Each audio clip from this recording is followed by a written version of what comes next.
دیکھو آپ محلے کے بڑے تھے, آپ بڑے سیاستدان تھے, آپ صدر بھی آپ تھے, وزیر اعظم بھی آپ تھے, سارے اختیارات آپ کے پاس تھے, لیکن آپ کو ایک برائی کی عادت پڑ گئی سٹا لگانے کی. آپ چرس پیتے تھے. معذرت, آپ نہیں پیتے تھے, ایک مثال دے رہا ہوں. اب کیا ہے کہ لوگ آپ کی تعریف کرتے ہیں, بندہ بہت اچھا ہے لیکن ہے چرسی, بندہ بہت اچھا ہے لیکن ہے کیا, چرسی. اب آپ کے پاس ایک آپشن ہے, یا تو چرس چھوڑ دو, یہ چھوٹ نہیں رہی آپ سے, تو پھر آپ کیا کرو گے, چرس کی پیکنگ اچھی کر دو گے آپ, اور چرس کا نام چینج کر کے اینٹی ڈپریشن ٹیبلٹ. کیا خیال ہے, اس پہ برائی کا لیبل آپ کیا کر دو گے, ہٹا دو گے, تاکہ لوگ مجھے چرسی چرسی نہ کہیں, مجھے مہذب کہیں. اور پھر آپ کا مقام اتنا بڑا ہوگا کہ تھوڑے دنوں میں جو چرس نہیں پیتا ہوگا لوگ اس کو دقیانوس, پینڈو, جاہل سمجھیں گے. چرسیوں کی معاشرے میں کیا ہوگی, عزت. پھر اگر کوئی آپ کے گھر میں رشتہ لے کر آئے گا, آپ کہتے ہیں بھائی پیتا ہے کہ نہیں پیتا, وہ کہے گا نہیں پیتا, دقیانوس, بیکورڈ, دفعہ یہاں سے. خدا کی قسم یہی کیا گورے نے ہمارے ساتھ. جو لڑکیاں پردہ کرتی ہیں, اسکارف لیتی ہیں, حجاب کرتی ہیں, گھروں میں رہتی ہیں, بھائی کا احترام, باپ کا احترام, ماں کا احترام, کسی غیر مرد کی طرف نظر نہیں اٹھانا. جب نکاح کا موقع آیا, ابا سے پوچھا, ابا نے کہا ہاں بھائی ٹھیک ہے, عزت کے ساتھ رخصت کر دی, شوہر کے ساتھ وفا کر رہی ہے. پھر میاں بھی بڑا اچھا ماشاءاللہ, وہ بھی نہ کسی خاتون کو نگاہ بھر کے دیکھتا ہے, نہ ٹکٹکی باندھ کے دیکھتا ہے, اسے پتہ ہے جی میرے گھر میں میری بیگم آ گئی, بہت اچھا. اور جناب خود بھی بڑا نمازی, پرہیزگار, حاجی, دفتروں میں جاتا ہے, ٹائم پہ جاتا ہے, ٹائم سے واپس آتا ہے, ایمانداری کے ساتھ جاب کر رہا ہے, لوگوں کی خدمت کر رہا ہے. تو ہونا یہ چاہیے تھا بھائی, زبردست انسان ہے. لیکن اس کو لبرل لوگ, پڑھے لکھے لوگ کیا کہیں گے, ایک نمبر کا کیا ہے, دقیانوس.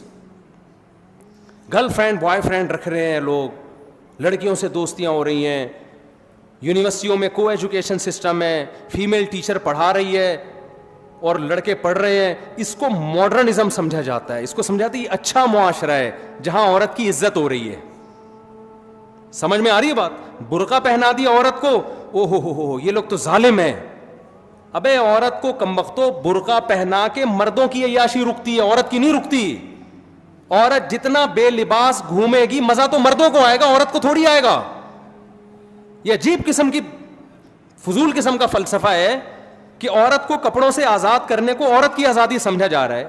عورت جتنا کپڑوں سے آزاد ہوگی مزے کس کو آئیں گے, مردوں کو آئیں گے. جتنے کپڑے پہنے گی تو مردوں کے مزے خراب ہوں گے. مردوں کی عیاشی پہ لیبل کس کا لگا دیا, عورت کی آزادی کا. یہ گورے نے آپ کے ساتھ یہ کام کیا ہے.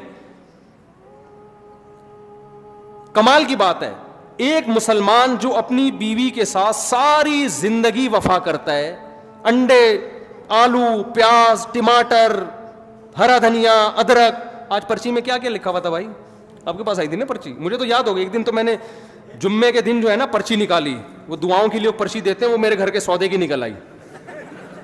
اب میں بے دھیانی پڑھوں, 1 کلو آلو, 3 کلو ٹماٹر, تو ہمارا تو سارا دن کام ہی یہی ہے. ایک مرد, مسلمان مرد جو گھر میں بیوی کو ساری زندگی کھلاتا ہے اور پھر بھی تانے سنتا ہے, کیا آپ سے ملا کیا مجھے, وہ پھر بھی اس کو سہتا ہے, اس کی اولاد کی ساری زندگی خرچے اٹھاتا ہے, بچے کی پیدائش کا خرچہ اس کے ذمے, بچے کی بچیوں کی ٹینشن یہ لے رہا ہوتا ہے. اب تو دامادوں کو بھی پال رہا ہے, صحیح ہے نا, شادی ہونے کے بعد ساری ٹینشنیں ایک مرد اٹھا رہا ہے. اس کا بیوی سے صرف یہ مطالبہ ہے کہ میری مرضی کے بغیر گھر سے باہر مت نکلو. اس کو دقیانوس قرار دے دیا, بیکورڈ. عورتوں کے حقوق کا محافظ نہیں ہے یہ, عورتوں پہ پابندیاں لگائی ہوئی ہیں, بیڑیاں باندھ کے رکھا ہوا ہے. اور گورا جو کمبخت اپنے خرچے پہ, شکر ہے کمبخت کا انگلش میں ترجمہ نہیں ہے, ورنہ گورے بھی کچھ بیان سنتے ہیں نا, ان کو کیا پتا کمبخت کا کیا مطلب ہے. اگر آپ سے کوئی ٹرانسلیشن کروائے تو اس کو بولے قابل احترام. ہاں, کیونکہ بعض دفعہ گورے بھی سن رہے ہوتے ہیں, رپورٹیں آئی ہیں اس طرح کی. تو گورا کمبخت ساری زندگی عورت سے مزے اڑائے گا, ساری, بالغ ہوتے ہی گرل فرینڈ پہ کوئی خرچہ ہوتا ہے, کوئی خرچہ نہیں ہوتا ان کے. یہ آپ لوگ کے وہم ہے کہ گرل فرینڈ پہ, ان کے گرل فرینڈ پہ بھی 5 روپے بھی خرچ نہیں کرتے. گرل فرینڈ برگر کھائے گی اپنے پیسوں سے اور لڑکا برگر کھائے گا. ہمارے یہاں تو گرل فرینڈ میں آدھے ہو جاتے ہیں لوگ. وہ ایک آدمی گیا نا گرل فرینڈ کو لے کر ہوٹل پہ, کہتا ہے اللہ کے نام پہ 2 دودھ پتی دے دے. اس نے کہا کم بخت دوسری دودھ پتی کس کے لیے, اور اللہ کے نام پہ کیوں مانگ رہا ہے. کہہ رہے یار وہ گرل فرینڈ آئی ہوئی ہے. تو کہا کمبخت تو اتنا غریب ہے تو گرل فرینڈ کیوں رکھی ہوئی ہے تو نے؟ کہہ رہا رکھ کے غریب ہو گیا ہوں پہلے نہیں تھا، اتنا خرچہ کیا اس کے اوپر. گرل فرینڈ پہ پھر بیوی پہ تو اس سے بھی زیادہ خرچے ہیں. اس کے تو ماموں جب آئیں گے تو ان کے لیے سموسے لے کر آؤ، اس کے پاپا آئے ہوئے ہیں تو ان کے لیے رول لے کر آؤ، اس کے چاچا آئے ہوئے ہیں تو اس کے لیے جلیبیاں لے کر آؤ، ان کو یہ پسند ہے، ان کو وہ پسند ہے. ایک طویل سلسلہ لا متناہی، نہ ختم ہونے والا سلسلہ. ان کو کیا کہہ دیا گورے نے؟ بیکورڈ. عورتوں کے زنجیریں باندھی ہوئی ہیں. اور گورا ساری زندگی عورت سے عیاشی کرتا ہے، مزے اڑاتا ہے، 1 روپے بھی اس پہ خرچ نہیں کرتا. اور اتفاق سے 50 سال میں جب وہ شادی کر بھی لیتا ہے تو آپ جا کے پوچھیں، ایک چائے کی پیالی اپنے خرچے پہ اپنی بیوی کو نہیں پلاتا وہ. تو اس بدماشی، یہ چرس ہے نا، یہ وہی ہے کہ چرسی تھے. نام کیا رکھ دیا؟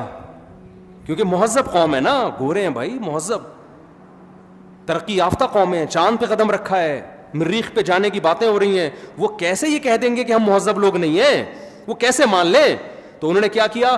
تہذیب کی ڈیفینیشن کو کیا کر دیا؟ چینج. میں سمجھا پا رہا ہوں کہ نہیں کھوپڑی میں آ رہی بات؟ انہوں نے تہذیب کی ڈیفینیشن کیا، کیونکہ یہ تانا کہ ہم ان کمبختوں کو، ہمارے جیسوں کو ہم کہیں یہ مہذب ہیں، ان کے ابا ہوتے ہیں، ان کے بیوی ہوتی ہے، ان کے ماموں ہوتے ہیں، ان کے چاچو ہوتے ہیں، ان کے سالے ہوتے ہیں، یہ مہذب ہیں. نا نا نا نا نا، مہذب تو ہم ہیں. ابے تم کہاں سے مہذب ہو گئے؟ تم تو شراب پیتے ہو، تم تو زنا کرتے ہو، تم تو عورت سے وفا نہیں کرتے، تم تو ابا کو اولڈ ہاؤس میں جمع کرا دیتے ہو. بڑھاپے میں تو جنت کمانے کا ٹائم ملا تھا تمہیں ان کی خدمت کرتے، تم اس وقت ابا کو اولڈ ہاؤس میں جمع کرا دیتے ہو. وہ کہتے ہیں اس سے کیا ہوتا ہے؟ اولڈ ہاؤس میں ان کی خدمت گورنمنٹ کرتی ہے، زیادہ اچھے طریقے سے پلتے ہیں وہ. اور اگر لڑکی راضی ہے تو ہم نے زنا کر لیا، تو زنا کیا ہے؟ یہ تو آپس کے ریلیشن ہے. انہوں نے تہذیب کی ڈیفینیشن کو کیا کر دیا؟ چینج.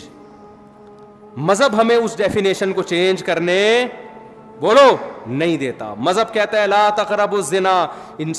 دو قسمیں ہوتی ہیں، ایک جانور میں بھی ہے، کچھ جوڑے بنا کے رہتے ہیں اور کچھ گدھے گھوڑوں کی طرح رہتے ہیں. تم نے گدھے گھوڑے نہیں بننا، تم نے نکاح کر کے رہنا ہے.